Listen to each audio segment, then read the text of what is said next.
Hello, everyone. I'd like to turn our attention now to the ecosystem that must be in place for badges to flourish.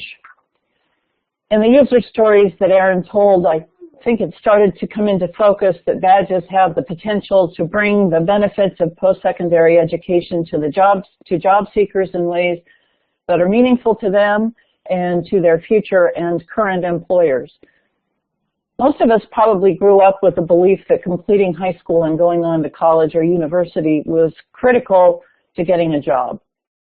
That's an idea that especially made sense to those who aspired to be a doctor or a lawyer or an accountant or an engineer or even a teacher, because each of those careers has a particular school or program or course of study associated with it. For the rest of us, the connection between college and work was a murkier truth. Open badges can help us make that connection more obvious. They do it by making explicit what skills and attributes we possess and what we don't. They connect our competencies to job requirements, and they connect our competency gaps with learning opportunities. Open badges bring together two disparate worlds, the world of education and the world of work, and that's bound to create a complex situation. We've developed this open badges ecosystem model to explain how these worlds come together. It's also a framework for your thinking when you plan your badge system design and its implementation. And I just want to spend a few minutes walking through the components of the ecosystem at a high level. At the heart of the ecosystem is the job seeker, also known as the learner or the student. Whether like Ahmed or Sal from Aaron's examples, job seekers must persuade a prospective employer that they have the competencies and attributes that the employer is seeking.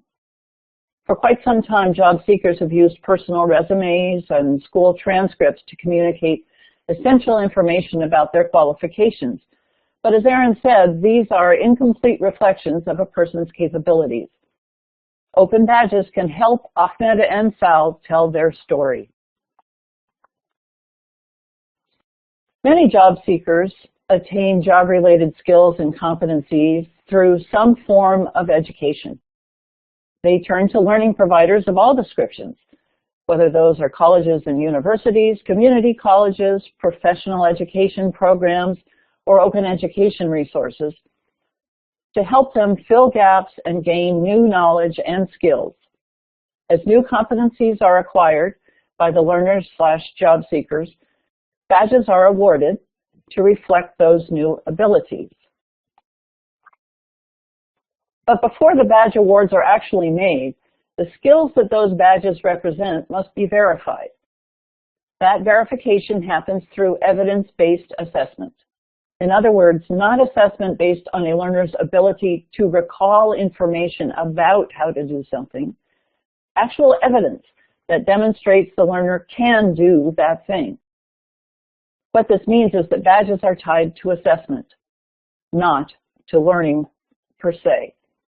Badges don't care where or how competencies are acquired or what the curriculum is that the badge seeker is exposed to.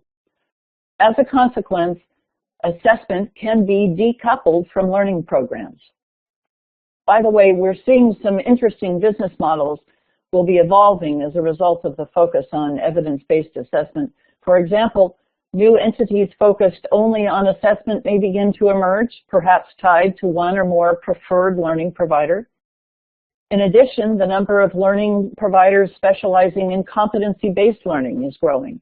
Institutions like Southern New Hampshire University, Western Governors University, and Northern Arizona University are just a few examples. Now let's move to the other side of the diagram, the employer side. Employers, like Aaron's example, Joelle, have specific requirements about the attributes and competencies they need among their employees. Those are reflected in job descriptions, new hire requisitions, performance reviews, and in other ways. With badges, employers can state the sought-after competencies, even subscribe to or endorse specific badges to more explicitly and effectively communicate what capabilities a successful candidate must have. And the badges that were earned through various assessment activities are the method for communicating that a job seeker meets the employer's requirements. To date, it has been difficult for employers to determine that what a job seeker states in an employment application or resume is true. Joelle had those problems in Erin's example. Open badges can help solve that problem.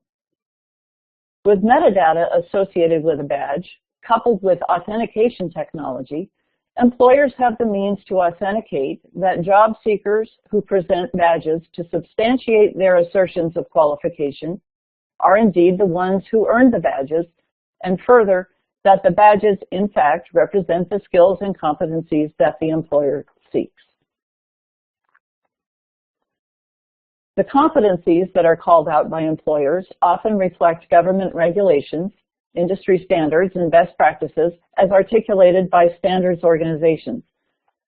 In order to identify those competencies, standards bodies get input from academic research and employers about evolving best practices. And in turn, they provide guidance, even governance, over business practice. The competencies defined by standards organizations inform and support a healthy ecosystem.